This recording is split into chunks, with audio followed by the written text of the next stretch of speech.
रहमान ड्रामे में पिछले कई दिनों से सेम ही चीजें दिखाई जा रही हैं। ड्रैगन की भी कोई हद होती है। वो ही बाप बेटे के ड्रामे। अब दो बाप, अब इस बारी को बहुत अच्छा लग रहा है और हमदर्द लग रहा है। वो ही बाप अब बारी के दिल से उतरने वाला है, क्योंकि हकीकत ज्यादा देर तक बारी से छुपी रह नहीं सकती। बहुत जल्द बारी के सामने ये हकीकत खुलने वाली है। प्रीशि उससे बेहद मोहब्बत करती थी और उसे और प्रीशि को दूर करने में उसके बाप का ही हाथ है।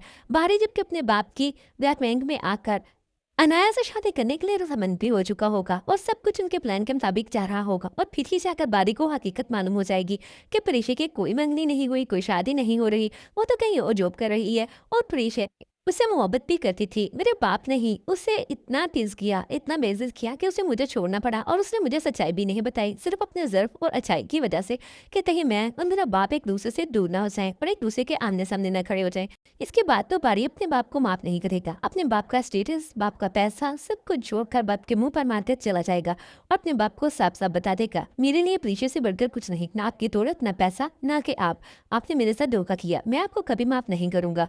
इसके बाद श्यान सर को अंदाजा होगा कि बारी के दिन से तो वो प्रीशा को कभी नहीं निकाल सकता, चाहे उसने बारी की जिंदगी से निकाल ही दिया था। और प्रीशा ने तो पूरी कोशिश की थी कि बारी से दूर रहे, यहाँ तक कि बारी के दिन में अपने लिए नफरत भी पैदा कर ली थी।